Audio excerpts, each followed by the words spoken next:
Halo teman-teman, selamat sore. Hari ini kita ketemu lagi, ngobrol lagi di podcast ini dengan orang yang sama. Selamat sore Pak Agung. Selamat sore, Bang Rian. Apa kabar Pak? Alhamdulillah sehat. Kita ada di mana nih Pak Agung? Kita ada di Padang, ibu kota provinsi Sumatera Barat, dalam rangka jalan-jalan melihat bagaimana masalah-masalah ekonomi kerakyatan. Ekonomi kerakyatan. Saya ingat waktu kita di Lampung, kita ngobrol ini di tempat ini, di podcast ini adalah konten pertama waktu itu sama Pak Agung. Hari ini kita lanjut lagi ngobrol, barangkali masih seputar hal yang sama ya Pak ya? Ya. Seputar perhutanan sosial, masyarakat sekitar hutan gitu ya. Teman-teman, kali ini saya sengaja membuat diskusi ini dengan Pak Agung karena ada yang menarik yang sepertinya luput dari banyak kacamata orang-orang pegiat pengelolaan sumber daya alam ya. Karena komoditi ini jarang sekali dibicarakan.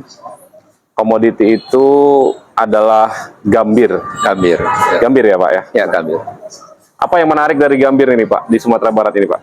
Gambir itu yang menarik di Sumatera Barat itu karena ternyata Sumatera Barat itu merupakan eksportir gambir.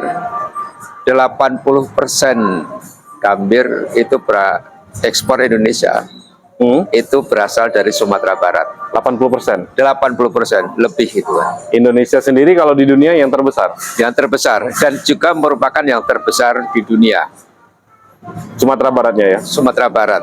Oke, artinya Sumatera Baratnya adalah penghasil dan pengirim komoditi gambir dunia. 80%-nya dari Sumatera Barat. Apa sih yang jadi permasalahan di perdagangan gambir ini Pak, atau di komoditi gambir ini, apalagi irisannya dengan hutan lah? Jadi sebetulnya kalau kita bicara permasalahan, kita bicara tentang ekonominya. Jadi nilai ekonomis, manfaat ekonomi bagi masyarakat penghasil gambir, kita itu sebagai supplier 80% dunia. Ini dari kacamata bisnis, mestinya kita mengontrol dunia. Tapi ternyata para petani-petani sebagai di hulu, sebagai supplier penghasil utama gambir, justru mereka merasa belum mendapatkan benefit yang layak di dalam bisnis gambir. Petani sekaligus pengolah primer ya? Pengolah primer itu petani. Oke. Berarti kan petani, tipenya gambir ini kan dia adalah tanaman, kemudian dipanen, daunnya ya, daunnya kemudian diproses primer ya, diperas, kemudian menjadi bongkahan yang kita kenal sebagai gambir. Gambir ya, Bongkahan gambir. Jadi bongkahan gambir itu kemudian dia punya manfaat baik untuk kebutuhan kosmetik ya, atau medis, juga kebutuhan lain seperti bahan baku tinta. Oh iya, pewarna ya. Pewarna, batik, segala macam itu bisa menggunakan gambir. Gitu. Artinya sebenarnya gambir ini produk turunannya banyak. Produk turunannya banyak sekali gitu. Terus yang diambil juga bukan pohon utamanya, daunnya. Daunnya, sehingga dia dari segi aspek ekologi hutan, dia juga tidak memberikan dampak. Sustainability-nya bagus sebenarnya. Yang negatif pada hutan. Sustainability-nya bagus. Harusnya kalau ini produk ini dikelola. Ya. Tapi dia tidak bisa memainkan peran, sehingga tidak ada benefit, benefitnya tidak maksimal dirasakan. Tidak maksimal dia. Jadi kenapa sih kok bisa begitu Pak? Ya kan begini, karena dari harga, sekarang di petani itu gambir itu dijual dengan kualitas yang rendah. Ya. Karena memang sistem perdagangan, ekosistem perdagangannya itu tidak mendukung, tidak memberikan benefit atau insentif yang bagus kepada petani untuk memproduksi gambir berkualitas tinggi. Oke, dari sisi produk. Dari produk. Sampai gini, petani itu ingin membuat yang bagus, ya, tetapi level berikutnya di tingkat pengumpul itu tidak menerima barang bagus. Ya. Mereka maunya barang jelek. Ya. Bahkan mereka kemudian mengajari petani hanya untuk memproduksi barang-barang yang jelek saja gitu. Ya. Ekosistemnya dibiarkan begitu, dibuat begitu ya. Karena apa? Nanti di negara pengolah, di India, di Jepang, gambir itu akan dimurnikan lagi di sana, baru di sana mereka mendapatkan apa namanya margin harga yang Ya. menarik dan dijual lagi kembali lagi ke Indonesia, kurang lebih seperti itu. Karena mungkin teknologinya, pemurniannya itu dikuasai oleh negara pembeli. Sebetulnya enggak juga. Enggak juga. Teknologinya itu sederhana, kita bisa lakukan itu, tetapi memang kapitalisasi modal di dalam sistem perdagangan itu, dalam rantai supply Ya. itu petani pada posisi dilemahkan. Artinya begini, di tingkat pengumpul, Ya. di tingkat eksportir, kan tidak ada pabrik pengolahan di sini. Nah, itu mereka sudah modal itu menguasai mereka, sehingga memang sistem itu diciptakan sedemikian rupa supaya gambir Indonesia itu Di level yang hanya memberi barang rendah. Nanti di Sehingga- negara sana baru diolah lagi, kotoran-kotoran lagi tadi itu dimurnikan lagi dengan teknologi yang tidak mahal gitu loh. kenapa kok bisa begitu ya? Nah, ini kan kalau kita bisa melihat seperti ini kan yang namanya ekosistem bisnis dari Ya. gambir seperti itu. Nah, di sini karena apa? Petani-petani itu tidak terkonsolidasi dalam sebuah kekuatan yang bagus. Mari kita lihat. Jadi nggak punya bergening. Nggak punya bargaining karena ketika mereka si A ingin bagus, ternyata si B menjual. Ketika si B dan A dan B sudah mau bersatu, C dan D itu belum ke situ, sehingga petani tidak punya apa namanya Nggak punya daya kekuatan posisi untuk bargaining position, bargaining posisi position tawar gitu dalam transaksi bisnis. dalam bisnis. Karena kan artinya kan istilahnya gitu, ada barang substitusi dari Ya. si pembeli. Aku di sini mahal, di sini bagus tapi mahal, di sini jelek tapi murah. Dia akan ambil ke sini gitu. Ya. Yang mencoba-coba nyari harga bagus dengan harga tinggi itu dibiarkan sehingga kolaps. Kurang lebih seperti itu. Teman-teman, nanti kita lanjut lagi ya. Ya. Ini hari hujan, jadi nanti kita lanjut. Kita mau neduh dulu. Ya Pak Agung ya. Ya. Nanti demam ini. Ya. Oke, terima kasih. Jangan kemana-mana ya. Kita nanti lanjut. Oke.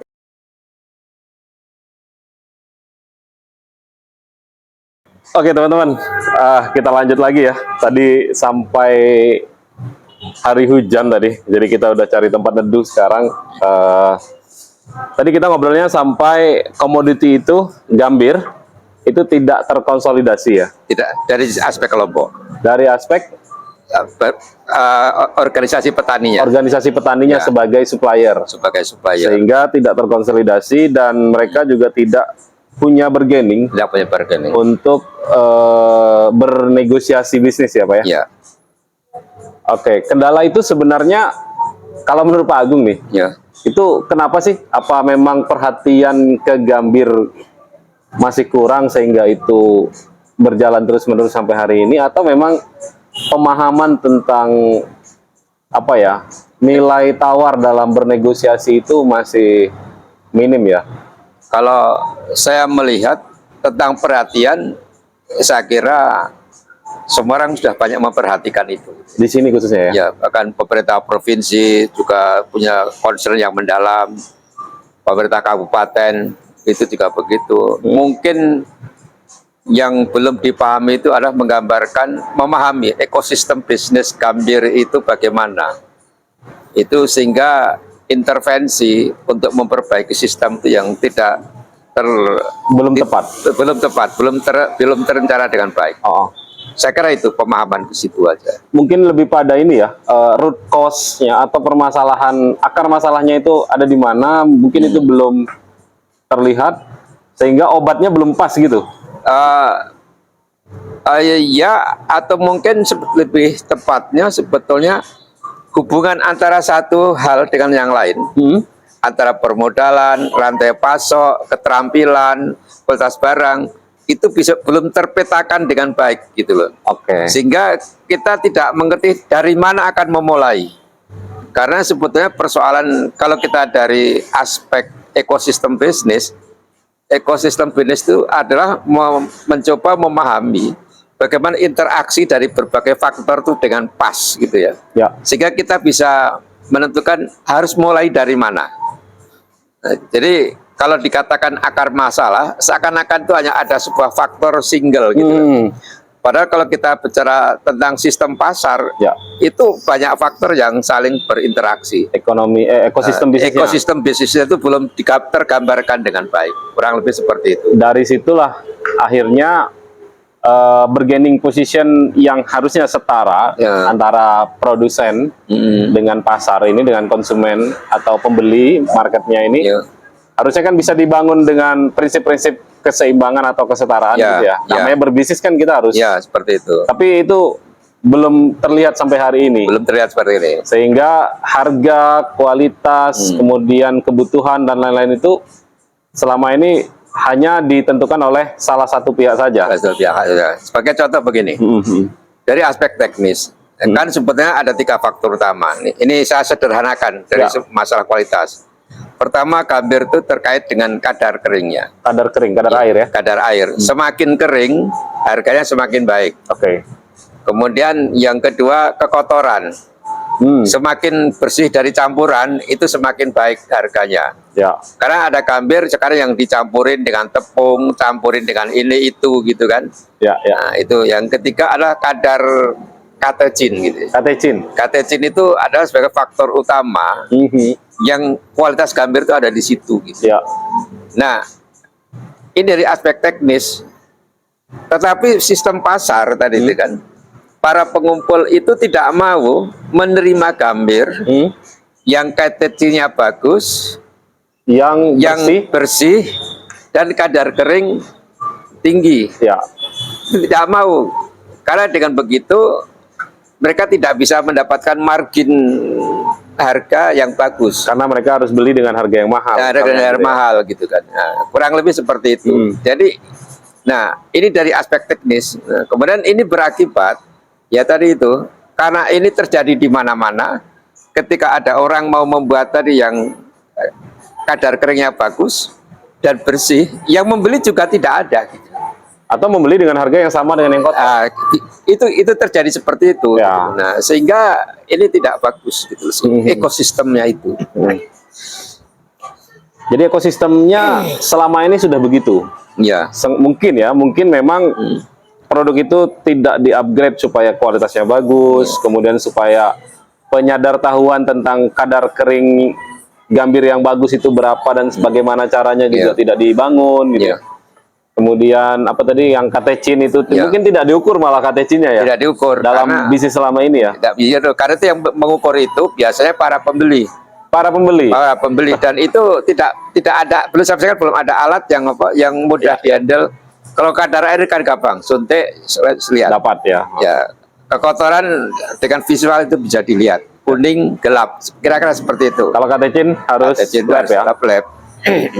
Nah, tapi itu yang selama ini ekosistem bisnisnya belum dibangun supaya bagaimana kita di Sumbar ini menghasilkan produk yang kira-kira itu kompetitif sesuai dengan kualitas yang dibutuhkan pasar gitu ya. Ya, kurang lebih seperti itu. Karena tadi istilah kompetitif kan juga jadi agak rumit. Selama ini juga laku-laku aja ya. Laku-laku aja. Sebenarnya pasarnya nggak rumit gitu kan. Iya, iya. Karena menjual barang pasti ada yang beli. Yang jadi masalah, kemudian ini kan seperti kartel gitu kan. Jadi para pembeli itu bersepakat hanya untuk membeli barang jelek gitu. Iya, iya, iya. Kurang lebih seperti itu. Memang kemarin ada penyuluhan. Gambir bagus, harganya bagus. Memang harga gambir bagus itu memang harganya bagus. Tapi tidak ada yang mau membeli harga bagus. Kalau ada itu cuma gimmick gitu. Kira-kira komoditi ini nggak berganti. Ya seperti itu kurang lebih gitu. Oke. Nah dari sini kan kita harus memahami ekosistemnya. Ya. Jadi petani itu harus memproduksi apa. Kemudian apakah para pembeli itu juga terkonsolidasi atau tidak. Sekarang kalau kita melakukan penyuluhan, melakukan pembinaan, kan hanya di para produser primer, Ya. para petani. Tapi para tengkulak tidak pernah kita didik, tidak pernah kita latih, tidak pernah kita ajari tentang keadilan. Nah, sehingga ya semua berjalan disorganized gitu. Nah, ini yang harus kemudian ditata, bukan ditata ya, diatur supaya di manage lah ya. di manage kelola Ekosistem dengan ini baik, ya. sehingga semua orang merasa senang, Ya. kita bisa menguasai itu. Nah, Pak, poinnya adalah kalau kita tahu bukan permasalahan ya. Kalau kita tahu ekosistemnya hari ini begitu gitu Ya. ya. Apa yang harus kita improve atau apa yang harus pendekatan apa yang harus dibuat supaya bargaining position kalau dalam bisnis itu antara produsen yang notabene adalah orang-orang petani di Sumbar ya, Ya. dengan mungkin importir atau pembeli luar negeri, kan kita tadi bicara 80% itu ya, Ya. itu bisa berjalan fair gitu ya dalam bisnis tuh. Apa yang harus kita improve nih Pak? Ya, pertama-tama begini, yang kan sekarang kalau kita lihat pemerintah telah membentuk UMKM, Ya. kemudian Balai Perhutanan Sosial dan Kemitraan Lingkungan dari Kementerian LHK telah membentuk kelompok-kelompok usaha perhutanan sosial. Itu kan unit terkecil yang sekarang pemerintah sedang memfasilitasi pengembangannya. Kita mulai dari sana saja, nggak usah bikin yang baru gitu. Ya.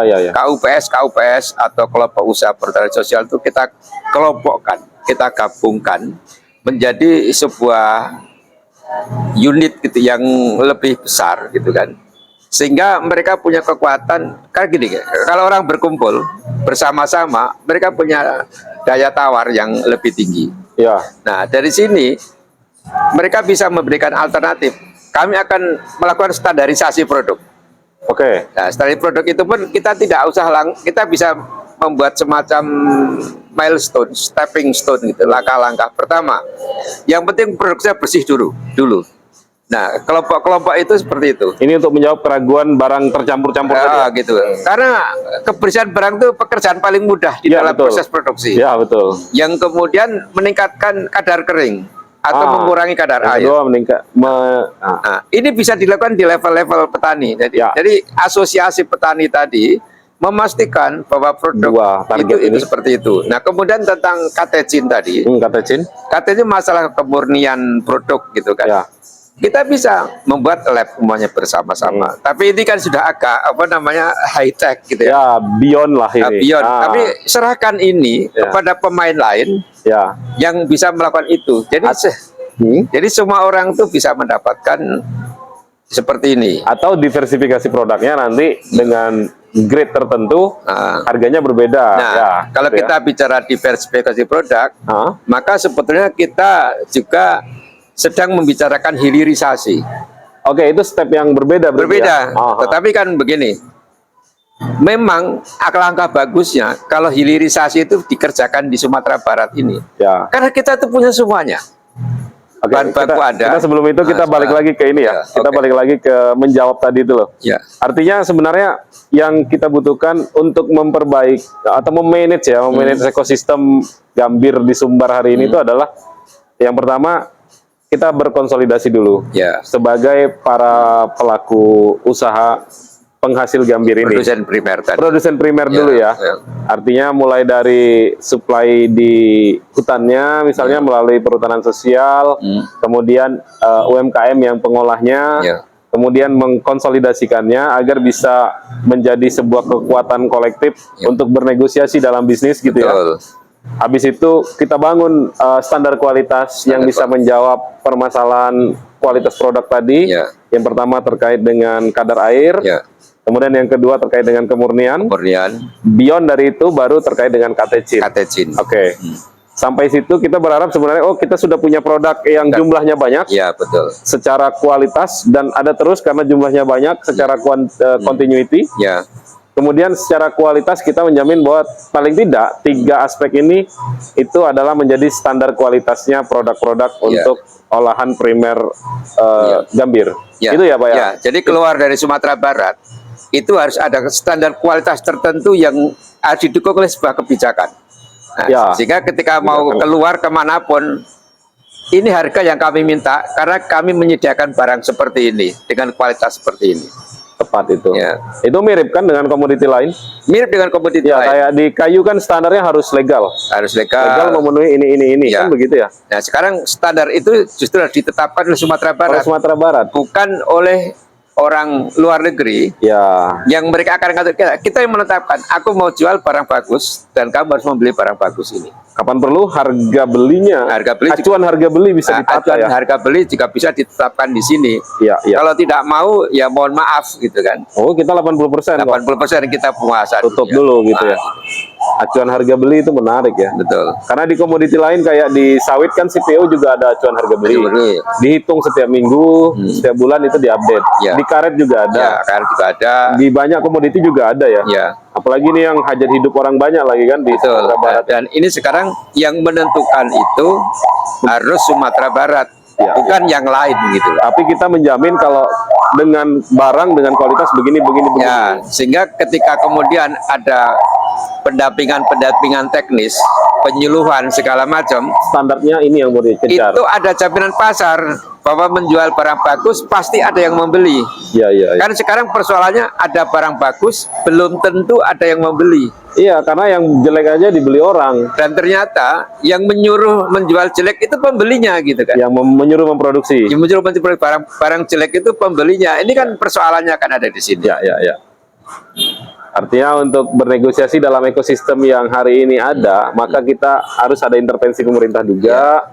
Kemudian kita juga di internal petani-petani mau berbenah, Ya, ningkatin kualitas, standarisasi dan lain-lain, biar ekosistem ini pelan-pelan di-manage dengan baik, ya. dan itu menjadi bahan untuk negosiasi misalnya dengan pembeli gitu ya. Pembeli begitu. Nah, dalam konteks kelembagaan petani tadi, Ya.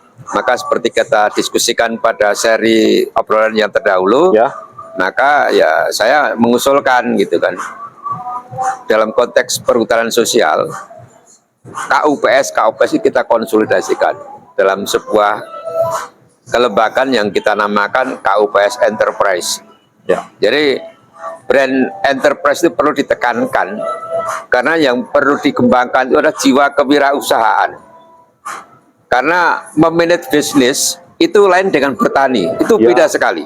ya, ya. Jadi bisnis itu bukan sekedar berdagang, tapi ada sebuah manajemen strategi yang cukup kompleks. Ya. Dan disinilah maka KUPS-nya digabungkan supaya mereka bisa punya sebuah keterampilan mendasar dan mumpuni di dalam enterprise atau berwirausaha, Berbisnis ya. berbisnis. Jadi perlu dicatat bahwa bisnis itu lain dengan berdagang. Ya, Petani tidak boleh hanya sekedar penanam menjual, nggak begitu. ya. Petani harus menguasai itu, kurang lebih seperti itu. Oke. Yang terakhir Pak, tadi yang sempat saya potong. Nah, kan kalau kita punya produk, kita punya farmnya Ya, di sini. ya. Kita juga punya, paling tidak masyarakat sudah terbiasa memproduksi olahan primer gambir. Gambir. Kemudian pasarnya sudah ada toh selama ini gitu. Nah, kita bicara diversifikasi untuk hilirisasi. Iya. Apa yang Pak Agung lihat nih, bisa diimprove apa enggak sih sebenarnya? Ya, sebenarnya kalau kita kembali ke ekosistem bisnis gambir tadi, yang menarik bahwa gambir itu berangkat dari Sumatera Barat. Kita taruh India kan pembeli terbesar itu kan. Ya, Sampai di sana barang itu dimurnikan, kemudian kembali ke Singapura, kemudian kembali ke Indonesia lagi menjadi barang bagus. itu dengan barang yang sama, Barang yang sama. hanya dimurnikan saja. Dimurnikan saja di sana. Jadi sebetulnya kalau kita mau, ya kita sudah maka hilirisasi di sini. Banyak perusahaan kosmetik di Indonesia. Saya Ya, tidak mau menyebut nama gitu. Nanti Ya. kita dianggap promosi ya. Ya, Tapi ya, ya. banyak perusahaan-perusahaan kosmetik Indonesia yang sangat concern pada lingkungan, yang bahan bakunya itu gambir. Ya, Dan mereka mendatangkan bahan baku ini dari Singapura, Singapura itu dari India, India itu dari Sumbar gitu. Jadi kita berputar-putar seperti itu. Nah, ini dari aspek. Nah, kemudian tadi kan industri kosmetik, industri obat-obatan, industri penyamaan kulit. Indonesia itu adalah sebuah ekosistem bisnis yang sangat kaya. ini kan barang-barang kebutuhan manusia semua. Manusia, dan itu kebutuhan manusia Indonesia. Ya, Indonesia ini jumlahnya banyak, Banyak sekali. 300-an juta kalau nggak salah ya. Nah, jumlahnya. kalau kita bicara tentang konsep comparative advantage, jadi dalam urusan gambir, Sumatera Barat itu bisa menjadi pemimpinnya Indonesia, pemimpin gitu ya, Ya, ya. di dalam bisnis gambir. Tapi mungkin komoditas lain dari provinsi yang lain. Nah, Indonesia bisa seperti itu. Nah, itu yang saya sampaikan tadi tentang hilirisasi ya. Jadi, nah, kalau kemudian berarti kan kita memerlukan teknologi pengolahan, Ya. bisa disediakan di sini. Nah, dengan adanya teknologi pengolahan, maka kita bisa bayangkan ada multiplier efek ekonomi. Dengan adanya pabrik-pabrik pengolahan di sini, berapa tenaga kerja yang akan bisa diserap di sana? Edit value-nya. Edit value-nya tinggi sekali dan uang itu tidak kemana-mana. Iya, iya. Jadi dari sini saya mungkin secara sederhana akan sampaikan begini. Pergilah ke luar negeri, tapi untuk bersenang-senang. Jadi duit itu dari luar negeri kita sedot ke sini. Ya. Ekspor ke sana sudah dalam bentuk barang-barang jadi. Nah, jadi dengan demikian kita bisa nilai ekonomi dan manfaat ekonomi bagi rakyat, bagi negara, bagi petani bisa terasakan. Nah, itu sebabnya maka tadi ada aspek penguatan dari penguatannya dari produk, kualitas produk, kemudian pengolahan produk-produk turunan dan ekosistem itu. Ya. Nah, kemudian yang menarik Mas Rian, sekarang kan selalu bicara investasi gitu. Ya. Itu kenapa kita perlu berkonsolidasi. Betul. Tidak ada satu investor pun yang mau mendanai kelompok kecil yang isinya 10 orang. Ya. Tapi ketika investasi pabrik atau apapun namanya, bahkan untuk pengolahan-pengolahan di level-level desa, kalau itu terkonsolidasi, maka semua orang akan berlomba-lomba ngasih duit ke sini. Iyalah. Contoh misalnya, ini KUPS ini kan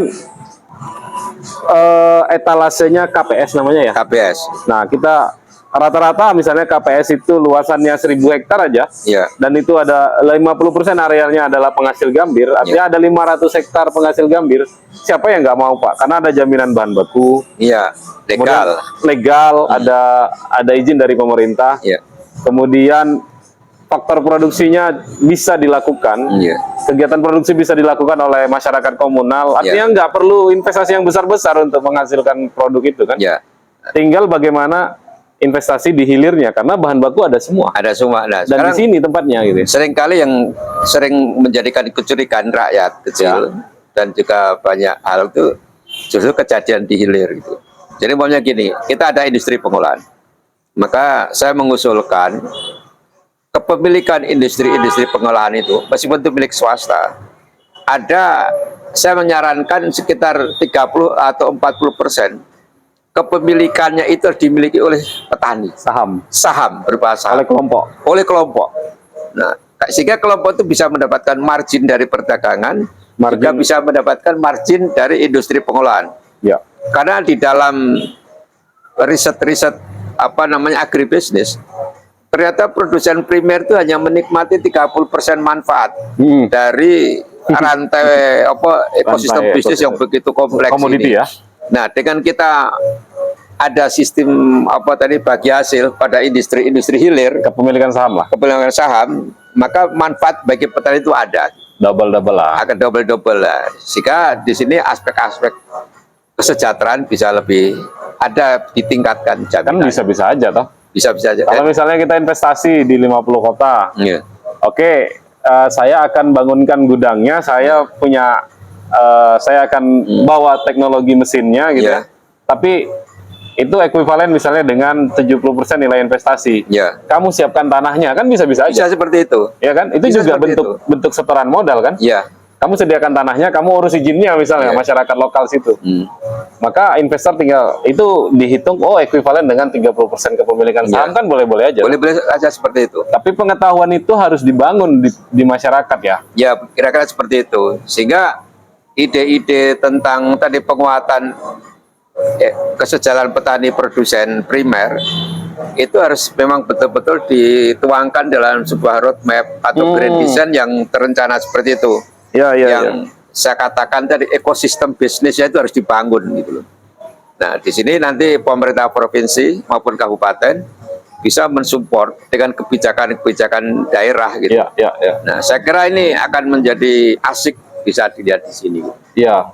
Oke. Artinya ini kan barang sebenarnya bukan berarti belum ada. Ini ekosistemnya sudah ada. Sudah ada. Tapi kita bisa banyak melakukan improvement di situ Iya. dengan cara tadi membenahi primernya, kualitas, kemudian kadar air, Iya. kemudian dan lain-lain itu. Kemudian masih ada juga ruang untuk bisa membangun hilirisasinya karena pasar di Indonesia sendiri besar sebenarnya. Besar juga. Karena ada kosmetik di sini, masyarakat kita banyak. Kemudian ada untuk makanan, untuk penyamak kulit, untuk pewarna alam dan lain-lain ya. Kan itu kan semua dari Gambir, lem gitu ya. Nah, itu untuk hilirisasinya.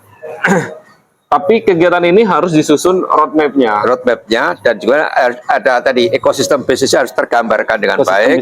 Baru kita susun roadmap-nya sehingga semua orang itu paham ke sana arahnya kita gitu. Dan apa aja yang harus dilakukan? Apa yang harus dilakukan? Step-stepnya atau milestone-nya harus apa dulu gitu ya? Ya, seperti itu harus didesain. Jadi secara umum kalau kita bisa sarikan obrolan kita itu, maka yang dibangun itu adalah memahami ekosistem bisnis, kemudian membangun roadmap, ya. Dan yang ketiga baru tadi perbaikan produk gitu kan. Ya, ya. Nah, tadi 3 aspek ini product harus development-nya terakhir lah. Kira-kira seperti itu. Itu terakhir ya Pak. Ya. Itu mengkonsolidasikannya dalam lingkup enterprise. Nggak Ya. bisa dalam lingkup satu-satu ya. Nggak bisa. Jadi Sulit sekali ya? Sulit sekali, harus bersama-sama. Karena kan gini, masalah cost efektif. Efektif. Aktivitas yang kemudian efisien. kalau kelompok itu, kalau orang itu kalau terpecah-pecah, mereka secara politis juga tidak punya pressure untuk melakukan bargaining power. Ya. Jadi pengelompokan ini pasti juga nanti akan menimbulkan resistensi, tapi itu biasa. Jadi tapi masyarakat juga harus mau maju kan gitu kan. Ya. Dan Mau berubah apa mau dengan kondisi hari ini? Komitmen negara, komitmen pemerintah untuk melindungi rakyat kecil ini memang betul-betul bisa dilihat dari bagaimana mereka mensuit ekosistem bisnisnya tadi. Ya, ya. Oke, menarik ya teman-teman. Jadi kita hari ini ketemu dengan Pak Agung membicarakan hal yang mungkin minor nadanya, jarang sekali diceritakan orang terkait dengan komoditi, apalagi komoditi yang merupakan hasil hutan. Jadi kebanyakan hasil hutan hari ini didominasi, kalau yang bukan kayu mungkin produk-produk yang lain gitu ya, ada kopi, ada kakao dan lain-lain. Tapi Gambir ternyata di Sumatera Barat idealnya memiliki peran yang besar, kemudian memiliki pengaruh yang besar dalam perdagangan dunia, tapi di lapangan atau di tingkat bisnisnya di bawah itu ada dinamika yang sebenarnya masih bisa dilakukan improve, perbaikan-perbaikan agar bergainingnya nilai tawar dari komoditi Gambir Indonesia di dunia yang berasal dari Sumatera Barat ini bisa ditingkatkan. Salah satunya tadi Pak Agung bilang kita harus mengkonsolidasikan kekuatan itu. Kalau di perhutanan sosial itu yang disebut oleh Pak Agung sebagai KUPS Enterprise. Terima kasih Pak Agung. Terima kasih. Mudah-mudahan cita-citanya tercapai dengan segera Pak Agung. Ya, terima kasih. Biar bisa direplika di banyak tempat. Karena saya yakin perhutanan sosial ini di banyak tempat juga membutuhkan inovasi-inovasi ini ya, inovasi-inovasi bisnis ya. Betul. Dan untuk tambahan, sampai Desember 2022 ada sekitar 10.000 KUPS di seluruh Indonesia. Oke. Kalau itu tidak dikonsolidasikan, itu hanya seperti butir-butir pasir yang tidak jelas kekuatannya. Kayak kita tadi ya, kena gerimis. Kayak kita gerimis. Tapi nggak basah. Nah, kurang begitu Mas Rian. Jadi semangat KUPS, ya. Masyarakat sejahtera, hutan lestari. Masyarakat sejahtera dulu, hutannya akan lestari. Makasih Pak Agung. Yo, semangat.